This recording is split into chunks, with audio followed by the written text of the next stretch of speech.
ओम शांति। राजयोगी जीवन की आधारशिला ब्रह्मा भोजन। इस पुस्तक में आज हम पढ़ेंगे ब्रह्मा भोजन शरीर और आत्मा दोनों के सुस्वास्थ्य के लिए है। इस विषय पर ब्रह्मा कुमारी संतोष दीदी रचिया अपने अनुभव इस प्रकार सुनाती है। तो चलिए आज हम इसे पढ़ते हैं। दीदी से प्रश्न पूछा, दीदी ब्रह्मा भोजन और साधारण भोजन में क्या अंतर है? दीदी ने कहा, भोजन हमारे शरीर की मूलभूत आवश्यकता है। मैं आत्मा हूँ, शरीर नहीं हूँ, परंतु हम जानते हैं कि हम आत्माएं शरीर के मालिक हैं। इसीलिए जो भी इस शरीर में मुख द्वारा डाले वह अवश्य ही मन और बुद्धि को शक्तिशाली बनाने वाला हो। ब्रह्मा भोजन ऐसा ही भोजन है जिसमें मन, बुद्धि, संस्कार, शरीर सबकी सुरक्षा की गारंटी है। ब्रह्मा भोजन और साधारण भोजन के एक तो यह आधारभूत अंतर है। इसके साथ साथ सामग्री क्या है, कैसे बनाया गया है, किन बर्तनों में बनाया गया है, किस भावना से बनाया गया है, किस रीति से खिलाया गया है और किस रीति से खाया गया है, इन सब बातों की शुद्धि को सामने रखकर जो भोजन बनाया जाए उसको ही हम ब्रह्मा भोजन कह सकते हैं। दीदी से प्रश्न पूछा, दीदी ब्रह्मा भोजन को शिव भोजन क्यों नहीं कहते हैं?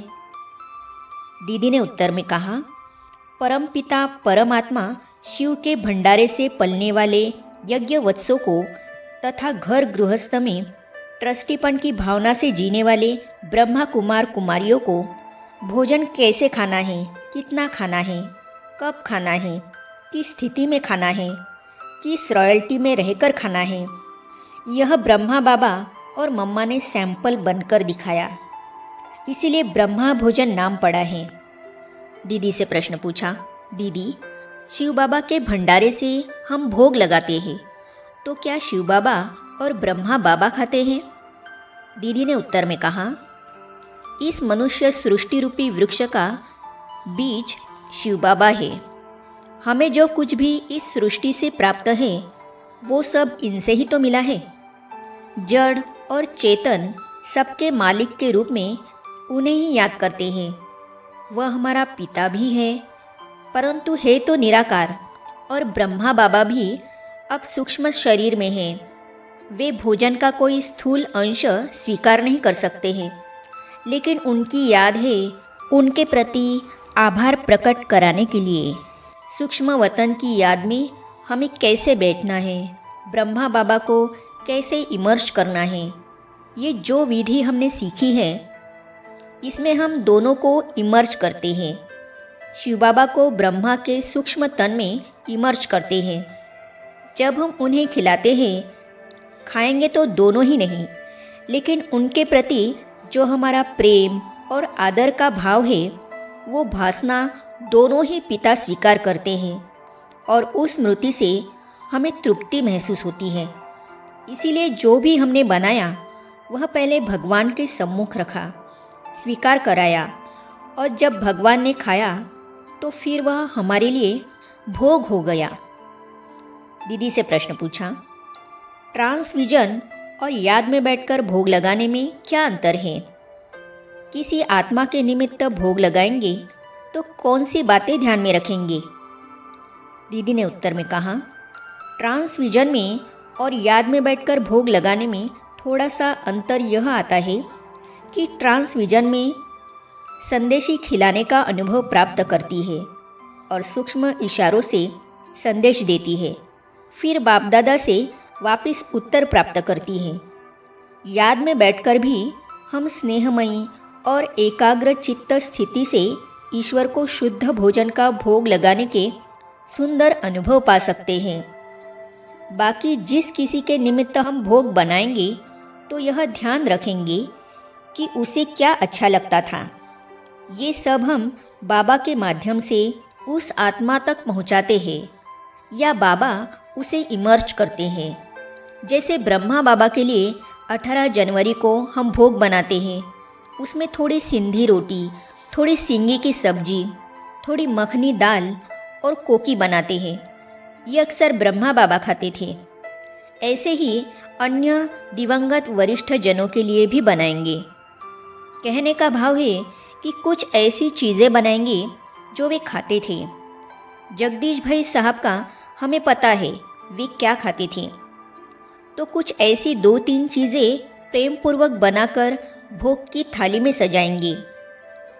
दीदी से प्रश्न पूछा, दीदी, कई बार घर में माताएं खाना बनाती हैं, भोग के लिए निकाल के रखती हैं, लेकिन उनके पास इतना समय नहीं रहता कि वे भोग लगाए, तो क्या लंच बॉक्स लेकर जाने के बाद बाबा के लिए निकाले हुए भोजन का भोग बाबा को स्वीकार करा सकते हैं? दीदी ने उत्तर में कहा, बाबा ने संदेशी द्वारा ये बोला है कि बाबा को भोग स्वीकार कराने के पहले बाबा के लिए डिब्बे में अलग से निकाल के रख दें। विशेष परिस्थितियों में, जैसे किसी को जल्दी जाना है, तो भोग लगाने से पहले उसे दे सकते हैं, हमेशा नहीं, कभी कभार अति आवश्यक होने पर। सेवा केंद्रों में भी अगर बहुत भाई बहनें अंत तक नहीं रुक सकते, तो ऐसी परिस्थिति में हम क्लास के अंत में भोग लगाने के बजाय क्लास के शुरू में ही भोग लगा सकते हैं। भोग लग जाएगा तो सब ले सकेंगी। क्लास के अंत तक बैठने के लिए समय नहीं है, लेकिन शुरू में बैठने के लिए तो सबके पास समय होता ही है। इस तरह से परिस्थिति अनुसार हमें उचित समाधान ढूंढना होता है। चालू काम करना या चलाना हमारी सबसे बड़ी कमजोरी है। नियम मर्यादाओं में अपनी चलाते चलाते हम खुद ही कहीं और चल पड़े। कहाँ चल पड़े? धीरे धीरे हम पश्चिमी देशों की ओर चले गए हैं, जहाँ पर भोजन सामग्री को उठाया और चलते चलते भी खा लेते हैं। कहानी यहाँ तक आ पहुँची है कि खड़े खड़े भी खा रहे हैं। इसीलिए परिस्थिति चाहे कोई भी हो, लेकिन उपाय ढूंढे, समय निकाले और कुछ ऐसी सहज चीज़ बनावे जो विधिपूर्वक भोग लग जाए। आगे दीदी से प्रश्न पूछा, दीदी, जो माताएं गृहस्थ में रहने वाली हैं वो क्या करें? दीदी ने जो उत्तर में कहा, इसे हम पढ़ेंगे अगली कड़ी में। तो ये जानने और पढ़ने के लिए इस चैनल को सब्सक्राइब करने के साथ ही साइड में जो बेल आइकॉन है उसे भी क्लिक कीजिए, ताकि आने वाली सभी वीडियो और अब तक की सारी वीडियो आप तक पहुंचती रहेगी। ओम शांति। तेरी याद का अमृत पीते हैं, तेरी याद का अमृत पीते हैं, तेरी याद में जीते हैं बाबा, तेरी याद में जीते हैं बाबा, तेरी याद का अमृत पीते हैं, तेरी याद का अमृत पीते हैं, रहे याद सदा ही साथ तेरी, रहे याद सदा ही साथ तेरी, बस और